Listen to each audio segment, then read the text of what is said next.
Olá, cidadão do reino, Eros falando, que prazer ter você aqui de novo com a gente. Estamos aqui hoje para falar de 10 equívocos de interpretação da Bíblia. Você sabia que a Bíblia não menciona quem eram os três reis magos, se eram três, e que Paulo nunca caiu do cavalo? Além disso, a história da maçã de Eva não passa de um mito popular que não aparece no texto bíblico. Parece incrível, não é? Hoje vamos explorar 10 interpretações equivocadas da Bíblia que podem mudar a sua compreensão do que você sabia sobre a Bíblia. Fique até o final porque a última curiosidade vai surpreender você. A Bíblia é um dos livros mais lidos e influentes da história, mas também um dos mais interpretados de forma equivocada. Muitas dessas ideias vieram de traduções culturais, tradução imprecisa ou mesmo suposições de que se tornaria popular ao longo dos séculos. Hoje vamos revisar o que realmente está escrito na Bíblia e esclarecer esse mal entendido. Vamos começar com a primeira interpretação equivocada, a de ideia de três reis magos. Mateus 2, de 1 a 12, nos conta sobre os magos do Oriente que visitaram Jesus e trouxeram três presentes: ouro, incenso e mirra. Porém, o texto nunca diz que eram três, muito menos que eram reis. A ideia de três magos provavelmente surgiu porque há três presentes mencionados, mas o número deles é desconhecido. Além disso, o termo magos refere-se a estudiosos ou sacerdotes, possivelmente astrólogos, que interpretavam sinais celestes. Isso significa que eram pessoas de grande conhecimento, mas que não necessariamente eram reis. Curiosamente, as tradições populares chegaram até a dar nomes a eles: Gaspar, Melquior e Baltazar. Mas esses nomes nunca apareceram na Bíblia. Também há um debate sobre a origem exata desses magos. Seriam da Pérsia, da Babilônia ou de alguma região mais distante. O que importa é que eles reconheceram Jesus como rei. Uma segunda interpretação equivocada é a famosa e popular que Paulo caiu do cavalo. Essa é uma outra interpretação que não tem base no texto bíblico. Em Atos 9, de 3 a 7, lemos que Saulo caiu ao chão ao ouvir a voz de Jesus, mas o texto não menciona que ele estava montado em um cavalo. Na época, muitas pessoas viajavam a pé, especialmente em terrenos difíceis. Então, talvez Saulo estivesse simplesmente caminhando. Mas por que a figura do cavalo se tornou tão popular? Obras de arte e literatura da Idade Média frequentemente relatavam ou retratavam eventos bíblicos de forma dramatizada para enfatizar a grandeza ou a grandiosidade da experiência divina. Adicionar um cavalo tornou a cena mais imponente e simbólica, representando uma queda não apenas física, mas também espiritual e emocional. Essa interpretação nos mostra como elementos culturais podem moldar nossa compreensão dos textos antigos, criando imagens que se tornam quase inseparáveis do próprio texto bíblico. Isso também nos faz refletir sobre como detalhes que não estão na Bíblia podem ganhar mais força que a própria mensagem principal. A terceira interpretação equivocada é de que Eva comeu uma maçã. Em Gênesis 3 descreve que Eva comeu o fruto proibido. Nunca diz que era uma maçã. O texto simplesmente menciona o fruto da árvore de conhecimento do bem e do mal. A associação com uma maçã provavelmente veio de tradições europeias, influenciada por interpretações artísticas e linguísticas. Na Idade Média, o latim ajudou a consolidar essa ideia. A palavra malum significa tanto maçã quanto mal. Mas o que seria esse fruto proibido? Algumas teorias sugerem figo, romão ou até uma espécie simbólica criado para a narrativa. Além disso, frutas comuns à região do Oriente Médio, como tâmara ou figos, poderiam ser opções mais prováveis. Independentemente do fruto, a mensagem central é sobre a desobediência e suas consequências. Interessante notar que, como ao longo do tempo, a maçã se tornou um ícone cultural, aparecendo em obras de arte e até mesmo em logotipos modernos. Essa associação reforça como a interpretação humana pode criar símbolos duradouros e amplamente difundidos.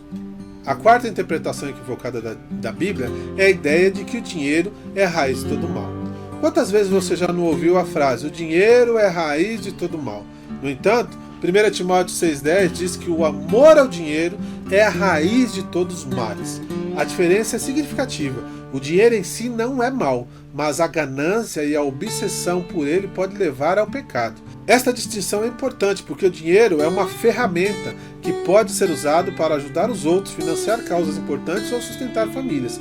Mas quando se torna o centro da vida de alguém, pode gerar corrupção, egoísmo e distância de valores espirituais. Esse equívoco reflete como uma leitura superficial ou apressada pode alterar completamente o significado de um texto.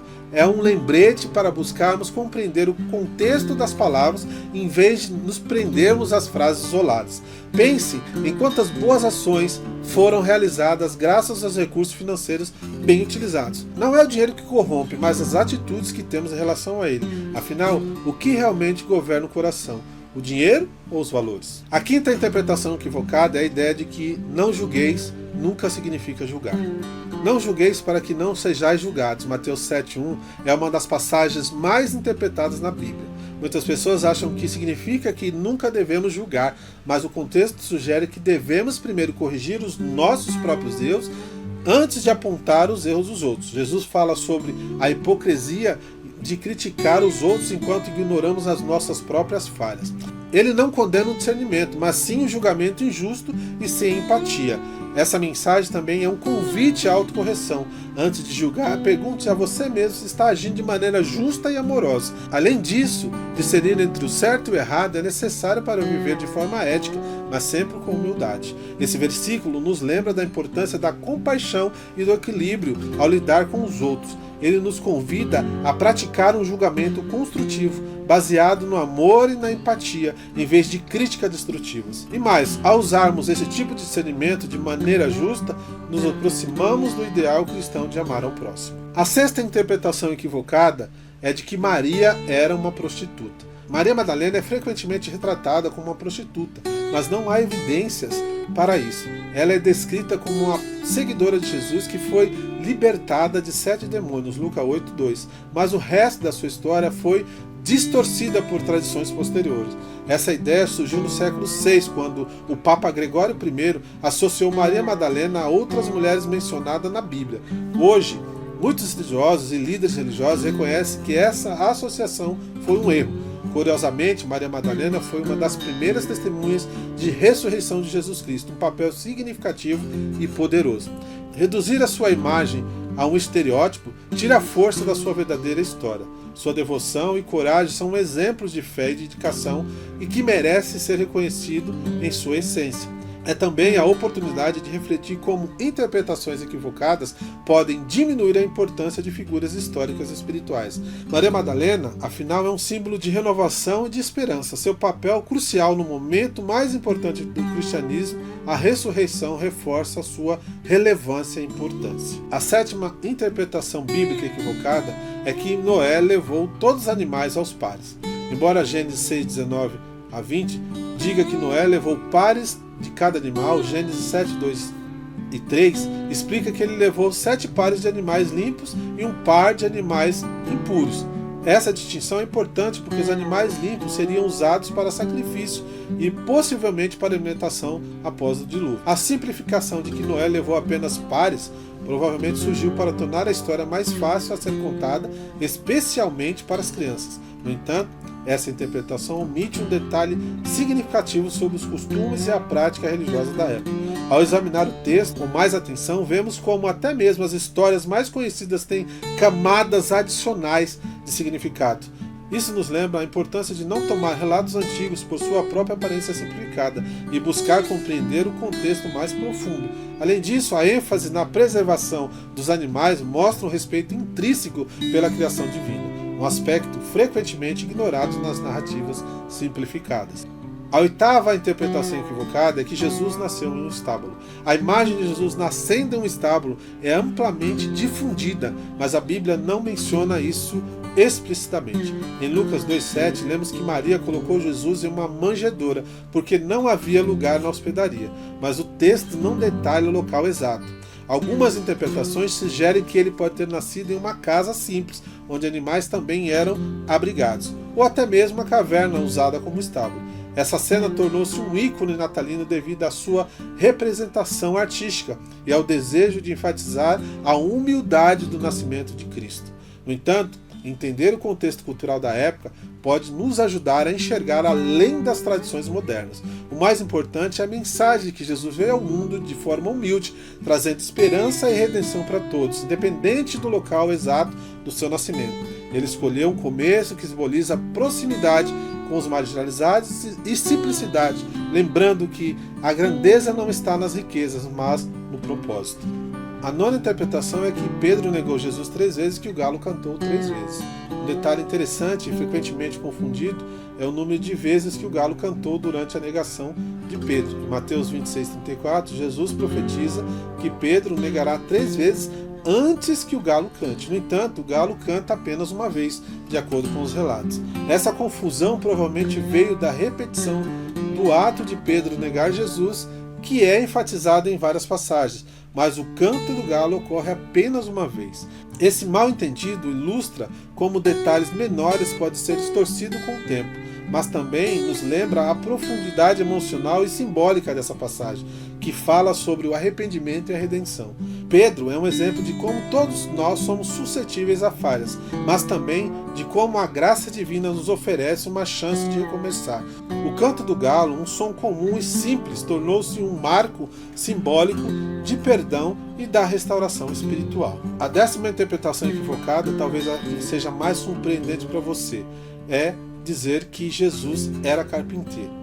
Marcos 6,3 refere-se a Jesus como o carpinteiro, mas essa é a única menção direta à sua profissão. A palavra usada no texto tecton pode significar carpinteiro, mas também pode se referir a um construtor ou um artesão em geral. Isso abriu um espaço para debate sobre o que exatamente Jesus fazia antes do seu ministério. A ideia de Jesus como o carpinteiro ganhou força devido à tradição e às tradições mais comuns, mas o contexto da época sugere que ele poderia ter trabalhado com pedra, madeira ou outros materiais, dado a construção em pedra que era comum na sua região onde ele vivia.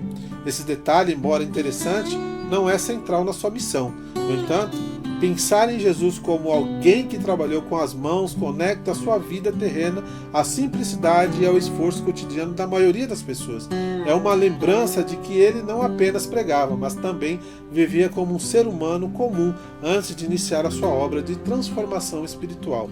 Além disso, a metáfora do construtor ganha profundidade quando pensamos em sua missão: edificar vidas e construir um novo caminho de fé.